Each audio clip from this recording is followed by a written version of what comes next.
कितने नौजवानों को नौकरी मिली।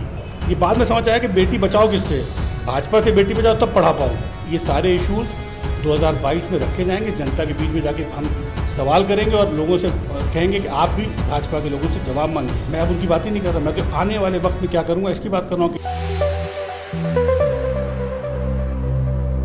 नमस्कार, आप देख रहे हैं सोशल न्यूज। बात करें 2012 से 17 के बीच की, तो सपा ने उत्तर प्रदेश में राज किया। ऐसे में सपा ने कुछ ऐसे काम किए जिसको जनता खुद जानती है और जनता ने कहा कि काम बोलता है। 2017 के बाद से बीजेपी का उत्तर प्रदेश में राज है। ऐसे में बेरोजगारी लगातार बढ़ती चली गई। ऐसी कई चीजें हैं जिस पे लगातार जो युवा है वो परेशान नजर आ रहा है। आज हमारे साथ एक्स एमएलए मोहम्मद रेहान जी हैं। उनसे बात करेंगे कि कैसे ये जो 4.5 साल हैं उसको वो किस तरीके से देखते हैं और क्या इस बार अगर 2022 में सरकार आती सपा की तो जनता के लिए इस बार इनकी योजनाएं क्या है। सबसे पहले मैं आपसे जानना चाहूँगा, 4.5 साल हो गए बीजेपी को, किस तरीके से देखते हैं आप इस 4.5 साल के कार्यकाल को। एक तो धन्यवाद, आप लोग आए हैं सोशल न्यूज़ से और ऐसे इशू को लेके आए 2022 के इशू को लेके। 2012 से 17 के बीच में जो काम हुए वो ऐतिहासिक काम थे और वो काम थे जो जनता के हित के थे। 2017 से 2021 चल रहा है और इन 4.5 सालों में भाजपा सरकार ने सिर्फ डिवाइसिव पॉलिटिक्स करी है, लोगों को बांटने का काम किया है। जो काम हमारी पिछली सरकार में चल रहे थे, जो ख़त्म हो रहे थे, उनका उद्घाटन का दोबारा उद्घाटन किया है। जो काम हम लोगों ने कर दिए थे उनका नाम बदल दिया, या जो काम हम लोग कर रहे थे जो फिनिश हो चुके थे उनको दोबारा से उनका नाम बदल के उसको उद्घाटन कर दिया। इसके अलावा कुछ काम नहीं किए। जो हम लोग देख रहे हैं, सरकार में हमारी सरकार जब थी तो महिलाओं को लेके 55 लाख महिलाओं को पेंशन मिलती थी, लेकिन जब से सरकार बनी है 55 लाख महिलाओं की पेंशन बंद कर दी। मैंने अक्सर ये बात कही कि पेंशन से नाराज़गी, अगर आपको समाजवादी नाम से नाराज़गी थी कि समाजवादी पेंशन थी, आप समाजवादी नाम हटा देते, आप दीनदयाल उपाध्याय पेंशन कर देते, आप कोई और नाम जो आपको सूट करता हो, आपकी प्रिंसिपल्स को, आपकी सोच को, आप वो नाम करके आप पेंशन चलाते। आप हमसे बेहतर थे तो आप 55 लाख की जगह 70 लाख महिलाओं को पेंशन देने लगते। हम लैपटॉप देते थे, उन बच्चों को लैपटॉप देते थे जो पढ़ना चाहते थे, जिनको उस लैपटॉप का फ़ायदा मिल रहा है। कितने बच्चे ऐसे हैं जिन्होंने आज भी कहा है कि लोगों के बीच में कि हमको इस लैपटॉप का इतना फ़ायदा हुआ कि हमें आगे पढ़ने में आसानियाँ हुई, हमको अपने प्रोजेक्ट बनाने में आसानियाँ हुई, और वो सारी चीज़ों का फ़ायदा मिला। क्योंकि ये सब चीज़ें इसलिए मैं बता रहा हूँ क्योंकि बेसिक पॉलिटिक्स का सिस्टम क्या है, सारा सिस्टम है विजन का। 2012 से 17 के बीच में जो मुख्यमंत्री थे वो विजनरी थे, एजुकेटेड थे, उनको इंटरनेशनल एक्सपोजर था, उन्होंने दुनिया देखी थी और एक किसान बैकग्राउंड से आए थे, तो उनको वो गरीबी का तकलीफ दर्द भी मालूम था कि बेसिक गरीब को क्या ज़रूरत होती है, उसकी तकलीफ़ क्या होती है, उसकी ज़रूरतें क्या क्या हैं। अब जो मौजूदा मुख्यमंत्री हैं इनको कुछ मालूम ही नहीं है, क्योंकि ना विजन है ना ही कोई इनके पास एक्सपोजर है। ये एक सांसद थे, सांसद से मुझे तो लगता है भाजपा के मेंबर भी नहीं थे, कि अपनी एक संगठन चलाते थे, तो इनको वो एथिक्स प्रिंसिपल्स जो पार्टीज़ के होते हैं वो भी नहीं जानते थे। इसीलिए विजन ना होने की वजह से सारी जो प्रॉब्लम्स हो रही हैं उसकी सबसे बड़ी देन ये है कि इनके पास ना विजन है ना परसेप्शन। अच्छा, आज अगर बात करी जाए तो राजनीति धर्म पे दिखाई दे रही है। 2012 की अगर बात करें, जब समाजवादी थी तो विकास पे बात होती थी, रोजगार पे बात होती थी। आज बेरोजगारी बढ़ती चली जा रही, जबकि भाजपा युवाओं को सबसे ज़्यादा सपोर्ट करती है। ऐसे में आप लोग क्या सोचा हुआ आप लोगों ने कि 2022 में अगर आपकी सरकार आती तो क्या कुछ सौगात होगी युवाओं के लिए? देखिए, हमारा एजेंडा कभी नहीं बदला। 2011-2012 की सरकार से पहले भी हम डेवलपमेंट पे, वुमेन एम्पावरमेंट पे और महिला सुरक्षा को लेकर आए थे। उनको हमने अपने 5 साल डिलीवर किया।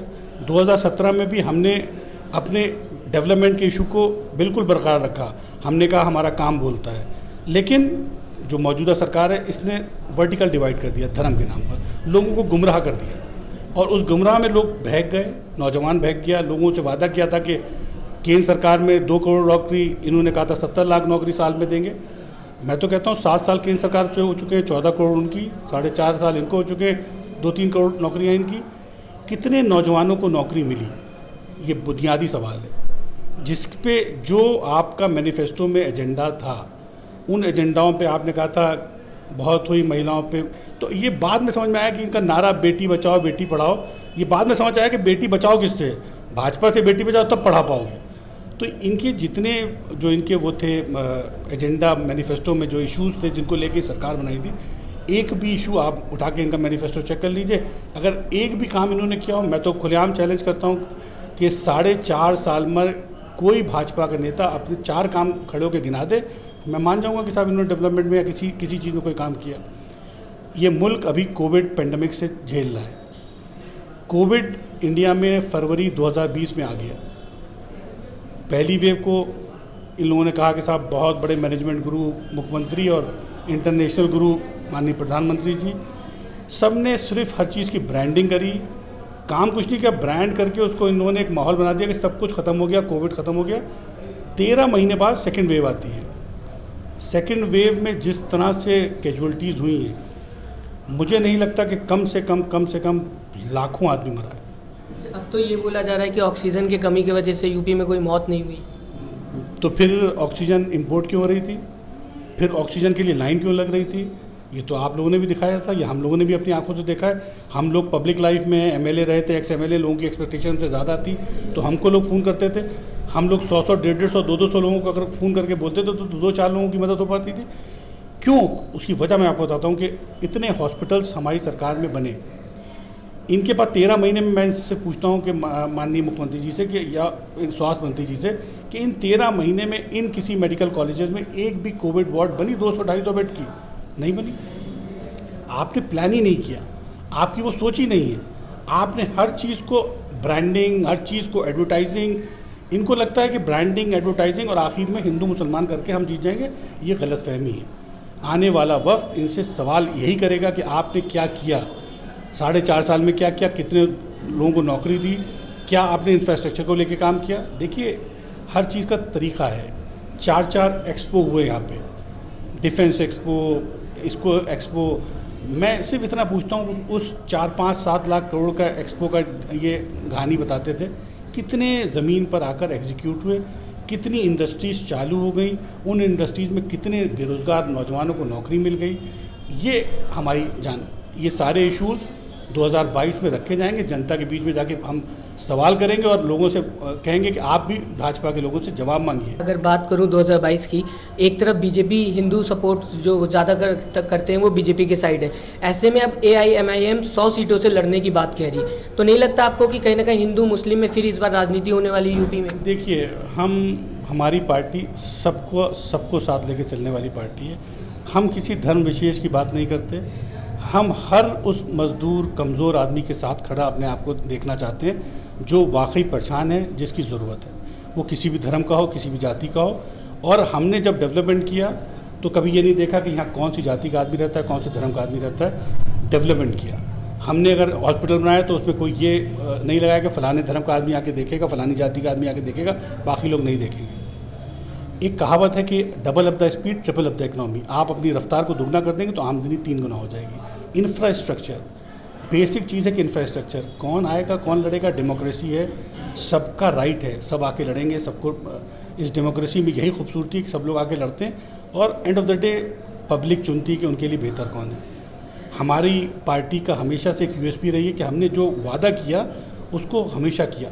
हमारे मुख्यमंत्री जी और आज हमारे राष्ट्रीय अध्यक्ष जी ने वादा किया है कि हम जैसे ही सरकार बनेगी पहली कैबिनेट में 300 यूनिट बिजली फ्री करेंगे, हम 10 लाख युवाओं को नौकरी देंगे, 1500 रुपये महीना 1 करोड़ महिलाओं को पेंशन देना चालू करेंगे, पुरानी पेंशन जो ख़त्म कर दी है सरकार ने उसकी बहाली करेंगे।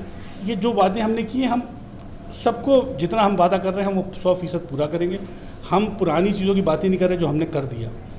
जिस विधानसभा में आप बैठे लखनऊ पश्चिम में, इसमें 1000 करोड़ ज़्यादा का मैंने 5 साल में काम कराया था। मैं अब उनकी बात ही नहीं कर रहा, मैं तो आने वाले वक्त में क्या करूँगा इसकी बात कर रहा हूँ कि यहाँ पर अभी एक लड़कियों के कॉलेज की ज़रूरत है। कोशिश करूँगा कि इस आने वाले वक्त में उस लड़कियों का कॉलेज अच्छे से अच्छा कॉलेज बना सकूँ, डिग्री कॉलेज बना सकूँ, बेहतर इंफ्रास्ट्रक्चर महिलाओं को मिल सके। महिलाओं की सुरक्षा के लिए जैसे 1090 था वो दोबारा से उसमें और बेहतर करके उसको लेके आया जाए। डायल 100 था, डायल 100 को इस सरकार ने ख़त्म कर दिया, डायल 100 को दोबारा से और बेहतर किया जा सके। और टारगेट रहेगा हमारा कि महिलाओं को सिक्योर फील हो, आम आदमी को सेंस ऑफ सिक्योरिटी रहे। ये जो हमारी बुनियादी जिम्मेदारियाँ उनको पूरा हम लेके चलेंगे। और हमारा डेवलपमेंट इशू पहले भी था, डेवलपमेंट, विमेन एम्पावरमेंट और बेरोज़गारों के लिए बेहतर इंफ्रास्ट्रक्चर, बेहतर इंडस्ट्रीज़ को लेके आना वो इश्यूज़ हमारे वही रहेंगे और उस पर आगे हम काम करते रहेंगे, उसी पे चुनाव भी लड़ेंगे। बहुत बहुत शुक्रिया हमसे बात करने के लिए। तो आपने सुना, अगर बात करें 2022 चुनाव को लेकर, तो सपा से ये साफ कर दिया गया कि पहले जैसे बात कही गई थी विकास के मुद्दे पे उत्तर प्रदेश में हम काम करेंगे, इस बार 2022 में ये कह दिया गया है कि इस बार जैसे अगर हॉस्पिटल की बात कर लें, उसकी महिला सुरक्षा की बात कर लें, ऐसे कई मुद्दे हैं जो इस बार भी सपा की तरफ से ये कहा गया है कि अगर आती है सरकार तो इन सारे मुद्दों पे काम होगा। फिलहाल पिछली बार की अगर बात करें तो उस समय भी काम देखने को मिला था और लोगों ने ये नारा रख दिया था कि काम बोलता है। इस बार अगर सपा आती है तो शायद लोगों की उम्मीदों पे खड़ी होगी और काम बोलता हुआ एक बार फिर नजर आएगा। आप भी हमें जरूर बताइएगा कि आपको क्या लगता है 2022 में किसकी सरकार आएगी। नमस्कार। चैनल को लाइक, शेयर एंड सब्सक्राइब करें और बेल आइकन दबाना ना भूलें।